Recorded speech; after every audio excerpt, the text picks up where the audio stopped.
E aí, pessoal, fim de semana chegou, todos querem diversão, só alegria, nós estamos no verão e eu volto com mais um vídeo bacana para falar de gibis que aquecem o quê? O coração.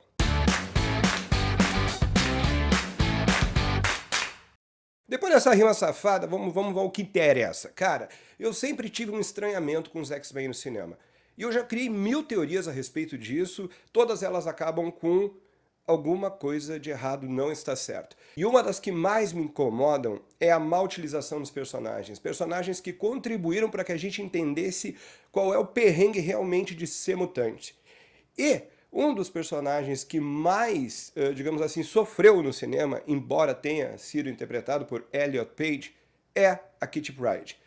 Aí o que aconteceu? Cara, a Panini fez essa coisa maravilhosa que é trazer pra gente essas pérolas aqui, na saga dos X-Men. Aliás, eu sou viciado no formato saga. Saga do Batman, do Superman, do Demolidor, dos X-Men. Eu já comprava lendas do universo DC. Eu gosto desse tipo de gibi porque ele tem uma relação custo-benefício interessante mesmo em tempos de, sei lá, quadrinho caro como se fosse picanha ou sei lá, qualquer coisa cara que vier na tua cabeça.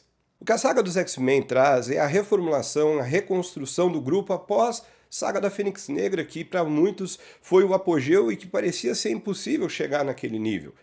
O que tem aqui, nesses gibizinhos que a Panini está trazendo, que esse aqui é o número 1, é um processo que vai culminar com os X-Men estando em quase todo lugar possível na década de 90, porque ele foi muito bem feito. A gente tem o Claremont, a gente tem Byrne, mas a gente também tem a mão de uma pessoa que foi muito importante, que é Louise Simonson, que na época se chamava Louise Jones ainda. Essa mulher, ela com certeza é um dos pilares para os X-Men terem sido tão adorados na década seguinte e terem legiões de fãs nerdolas de 40 anos como eu. O que a saga dos X-Men traz são momentos muito importantes no desenvolver de diversos personagens. A vampira se torna uma heroína. Ororo, ela muda completamente a sua personalidade na medida que ela assume novas missões. A gente tem os Morlocks, a gente tem Forge surgindo como um mutante que na verdade não estava contribuindo para a causa mutante. No meio de tudo isso, a gente tem o amadurecimento da Kitty Pryde, que ele é a mostra de como um jovem descobrindo seus poderes poderia se encaixar no mundo que não gosta dos mutantes, mas ao mesmo tempo, como esse jovem pode se tornar um grande herói, uma pessoa de extrema importância. A Kitty, ela, digamos assim, é o avatar da transformação de uma pessoa em algo muito maior. Ela se envolve emocionalmente com o Colossus, ela sofre por causa do Colossus e ela tem a ajuda de uma pessoa muito peculiar que é o Wolverine. A gente tem aqui a construção de um relacionamento daqueles que o fã de cultura pop adora. Ele é uma figura paterna, um irmão mais velho, um mentor, mas acima de tudo ele é uma pessoa que gosta muito dela e ela é uma pessoa que aprende a admirar ele. Chega num ponto que por causa do envolvimento dela com o Colossus dá errado, ele leva o jovem Piotr Nikolaevich Rasputin, que eu nunca vou saber dizer o nome desse cara direito, para um boteco para encher a cara dele de trago e ainda dá umas biaba. Como pagamento pelo fato do Colossus ter sido boy lixo com a Kitty Pryde, ele deixa o Colossus tomar uma camaçada de pau, uma sumanta de laço de ninguém menos que Ken Markle, o fanático. Aí então a gente chega no volume 5 de A Saga dos X-Men, que traz uma minissérie chamada Kitty Pryde and Wolverine. E o mais legal é que o nome dela tá antes, cara, porque é uma história dela. Papai Pryde, um banqueiro, ele se mete em umas coisas muito enrascadas, digamos assim, uns negócios que não são tão legais, que acabam levando ele e ela também ao Japão.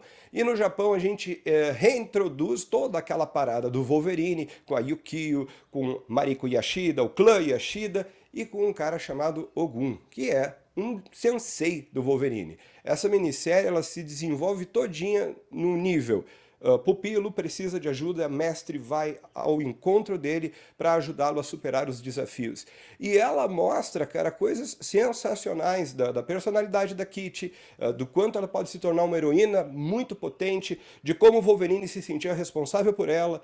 Tem tudo ali que a gente precisa para ler um quadrinho bacana. Mais que essa volta de Wolverine ao Japão para tentar ajudar a sua pupila e todas as grandes confusões que rolam ali, a gente tem uma parada que remete muito ao que nós tínhamos já lido em Eu, Wolverine, que para mim é obrigatório. Tem um vídeo com o Vinícius que a gente fez na CCXP, que eu digo que quem não leu aquele gibi não pode se considerar fã de Wolverine, e eu sofro até um determinado bullying do Vini, mas é verdade.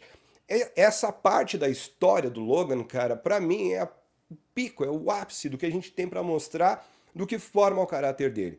Infelizmente, depois a gente tem aquela minissérie Origins que meio que destrói toda uma concepção de Logan, de Wolverine, que durante décadas foram sendo estabelecidas ali, aqueles pequenos pedaços da história dele que nós tentávamos montar um quebra-cabeças. Jenkins fez questão de simplesmente deixar tudo isso...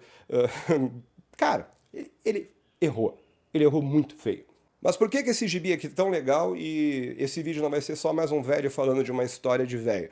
Porque o Claremont tá muito bem, porque a Louise Simonson tá ali garantindo que as coisas não vão ser ridículas, porque o Alan Milgrom tá fazendo uma arte ok, que se torna datada, a gente entende, tem muita referência estética que ficou lá nos anos 80, isso aqui é de meados da década de 80, mas isso aqui é legal, cara, porque mostra que existe saída também para o MCU na medida em que os mutantes forem sendo introduzidos. Tá, mas o que é que tem a ver Kitty Pryde e Wolverine com o MCU?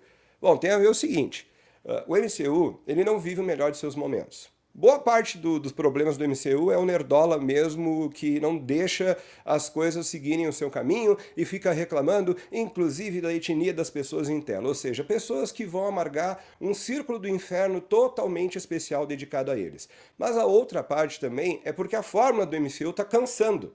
Tá muito chato ver o mesmo filme todas as vezes com um uniforme diferente. Essa fase que tá em Saga dos X-Men mostra arcos muito legais da Vampira, da Aurora, construção de personagens sendo feita de uma maneira assim, ó, energia lá em cima, e o que não teve no X-Men do Bryan Singer, o que não teve nessa iniciativa da Fox? Não teve nada trabalhado além do Xavier e do Magneto, e tá todo mundo de saco cheio do Xavier e do Magneto. Com todo o respeito, a gente precisa ver mais coisas. Isso aqui prova que a gente pode, por exemplo, lançar os mutantes e fazer os spin-offs, porque é óbvio que o Wolverine vai ter filmes dele, é óbvio que coisas podem se desenrolar e devem se desenrolar hoje em dia com streaming paralelamente, tá? E o Disney Plus nos enchendo de séries enlatadas que não dizem muita coisa. Wolverine e Kitty Pryde pode ser o tipo de história perfeita para a gente começar a ramificar spin-offs bem pontuais, trabalhando personagens específicos. Cara, se tu for parar para pensar, a gente tem o filme, aquele Hannah, que é super, digamos assim, subestimado, que virou uma série no Amazon Prime Video também, que é bem interessante. Nós temos The Last of Us provando que essa parceria entre um mentor e uma pupila pode ser muito legal. Cara, a gente tem muita coisa ao longo do tempo na cultura pop que comprova que essa fórmula é bem-vinda.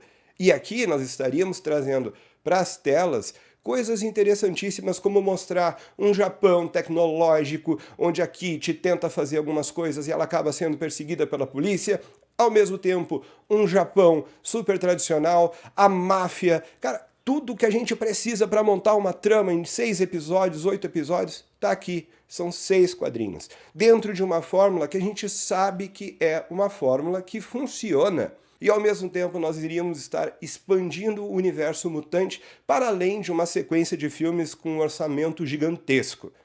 Kitty Pryde e Wolverine é a mostra de que a Marvel pode mudar um pouco a abordagem dela ao longo das séries que estão aí no Disney Plus, lá nos Estados Unidos, eu não sei nem que streaming passa, e complementando os filmes de uma forma correta, que é algo que o MCU nunca fez. A Kitty Pryde simboliza muito o leitor descobrindo o universo dos X-Men, porque através dos olhos dela a gente conseguia entender o passo a passo para uma pessoa pegar e se tornar um herói, deixar de ser um adolescente problemático descobrindo que tem poderes além da sua compreensão e virar uma pessoa que pode desempenhar um papel muito importante, inclusive em escala global ou até mesmo numa escala muito maior, dependendo do nível de megalomania do roteiro. Ao ensinar o leitor de quadrinhos o que é se tornar um X-Men, ela deve ter sido muito importante também para a construção de outras iniciativas, como os Novos Mutantes, que tem aquela fase que o Xavier quer dar um castigo nela e que quer pegar e fazer ela virar uma nova mutante, mas ela se sente boa demais para aquilo, por quê? Porque ela já participava da equipe dos mais velhos. Todos os dramas, mimimis e tretas de um adolescente estão encarnados nessa personagem que cresceu, se desenvolveu, foi virar líder do Excalibur, foi, sei lá, virar professora mais tarde na escola Xavier lá dos meninos mutantes muito loucos. E, infelizmente, nada disso a gente teve na tela. Seja no streaming, seja no cinema, seja onde for. X-Men tem uma possibilidade enorme de fazer com que o MCU sobreviva aí mais uma década.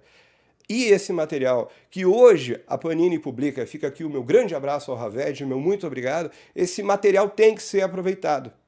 Eu sei que para transportar para a tela um quadrinho, concessões devem ser feitas. É uma adaptação. Adaptar não significa fazer igual. Inclusive, eu acho que esse tipo de material pode entrar antes de uma saga da Fênix Negra, que é o grande apogeu mutante mesmo em termos de megas proporções e inimigos e poder.